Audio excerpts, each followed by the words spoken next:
Què trobaràs a la web de Fent Salut a l'apartat Esport? Primerament, et plantejaré una pregunta de la qual t'oferiré 3 opcions de resposta. La pregunta és: i tu, per què fas esport? I les opcions de resposta són les següents. La primera opció és per a veure't millor físicament. Segona opció, per ser el millor. Tercera opció, per gaudir de l'esport i tenir bona salut. Si la teva opció de resposta és la A, et plantejo la següent pregunta. Si no ets capaç d'acceptar-te tal i com ets, què et fa pensar que t'acceptaràs millorant físicament? Aquí el que vull que tinguis clar és que l'important no és com et veus, sinó com et sents. Si la teva opció de resposta és la B, és a dir, ser el millor, t'explico el que passarà. Tard o d'hora la teva motivació decaurà. Per què passarà això? O bé perquè no aconsegueixes l'objectiu que has proposat, o bé perquè no aconsegueixes ser el millor o la millor en l'esport que practiques. Si la teva opció de resposta és la tercera, et felicito. Gaudeixes de l'esport i el practiques perquè t'agrada. És la manera més sana de practicar-lo. Faràs amics, coneixeràs gent i, el més important, gaudiràs d'una bona salut. Fer esport significa comprometre't amb tu mateix. Comprometre't en què? En què t'esforçaràs al màxim i donaràs el millor de tu.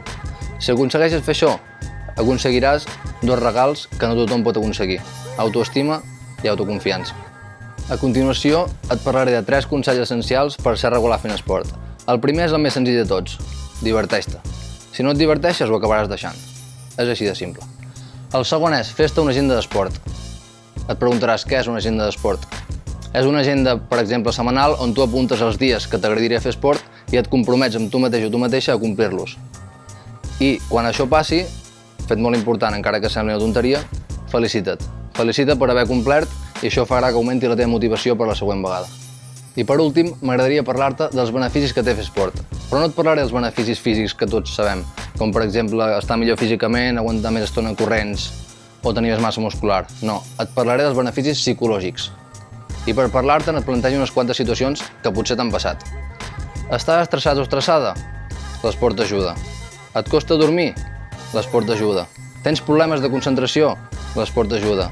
Sents que no t'estimes lo suficient? L'esport t'ajuda. I així són infinits els beneficis psicològics que té el fet de fer esport. Així que, busca un esport que t'agradi, gaudeix fent activitat física.